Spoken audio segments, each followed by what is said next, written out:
នេះដូចជាបងប្រុសខ្ញុំតាចាំមើលយើងនឹងធ្វើឯង surprise ម្ដងអីខ្ញុំច្រឡំមនុស្សហើយនាងជាពីណាគេសុំទោសផងខ្ញុំជាពុកជើងដួលនាងជាជនពិការនាងប្រយ័ត្នបន្តិចទៅជួយខ្ញុំផងសំណាងហើយដែលខ្ញុំចេះរំលឹកតន់សួស្ដីខ្ញុំមកធ្វើឯកសារចូលធ្វើការនេះគឺជាមនុស្សដែលខ្ញុំច្រឡំកាលពីម្សិលមិញតាជួបគ្នាម្ដងទៀតហើយសុំទោសផងភ្នែករបស់ខ្ញុំមើលអត់ឃើញទេសុំសួរថាលោកស្គាល់ខ្ញុំមែនទេអីអ្នកណាឲ្យមនុស្សពិការភ្នែកមកធ្វើការនៅទីនេះសុំទោសផងលោកកញ្ញាអេកុំអីក្រុមហ៊ុនពួកយើងមិនរើសអើងជនពិការទេចាស់សាជីឲ្យប្រាក់ខែនាងគាត់នឹងពីទៅអរគុណលោកកញ្ញានាងចាំតែមើលចុះយើងនឹងឲ្យនាងដឹងដៃម្ដងសាជីមិនគេអង្គុយគូរបស់នាងអញ្ចឹងថ្ងៃនេះខ្ញុំបានបន្លំធ្វើជាពិការភ្នែកហើយត្រូវតែខែថែប្រាក់ខែឲ្យឡើង 2000 ទៀតខ្ញុំខ្លាចតែធ្វើបែបនេះហើយត្រូវសួរទៅវិញទេយកលុយដែលគេឲ្យលើនឹងទៅធ្វើបុណ្យទៅគឺវាចប់បាត់ទៅហើយ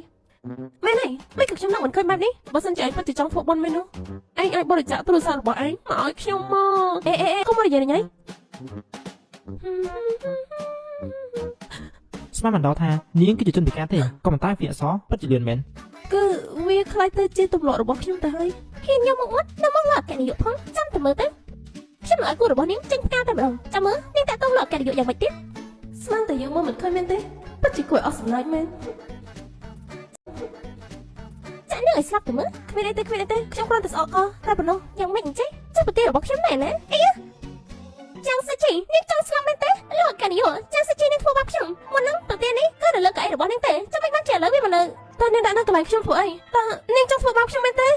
មិនមែនទេតើនាងទំនេរពេកមែនសាជីការងាររបស់នាងទាំងអស់ប្រកបឲ្យនាងជាអ្នកធ្វើទៅតើយើងមកដល់ហើយក៏ប៉ុន្តែជនពិការក៏ចេះលេងហ្គេមដែរ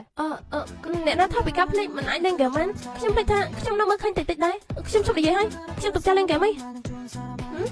មានទៅ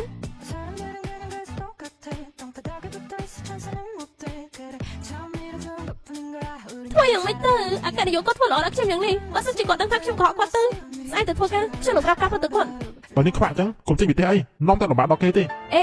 ថាអ្នកណាភ្នែកមួយគូរបស់ខ្ញុំមើលឃើញណាឯងមិនក៏មកជានៅលើផ្លូវមនុស្សដែរអញ្ចឹងនៅជាទៀតយើងនឹងថតផឯងនៅលើបណ្ដាញសង្គមហីនេះនិយាយស្អីហ្នឹងចឹងសុជីនេះមានធ្វើជាពិការភ្នែកផងលោកកញ្ញាលោកមកចង់ចឹងសុជីនេះធ្វើជាពិការភ្នែកនោះទេនាងគ្រាន់តែចង់បានភាពបណ្ឌិតពីមិត្តរួមការងារតែប៉ុណ្ណោះលោកកញ្ញាខ្ញុំខុសហើយនាងជាមនុស្សមានគុណធម៌ធ្វើបានល្អលោកកញ្ញាគឺនាងកុហកលោកណានាងមិនបានកុហកខ្ញុំទេខ្ញុំបានដឹងតាំងយូរហើយតាមទៅនាងសម្ដែងទៅចាំមិនក៏លោកមិនបកក្រាបខ្ញុំនាងសម្ដែងបែបហ្នឹងទៅពិតគួរស្រឡាញ់ណាស់គួរស្រឡាញ់មែន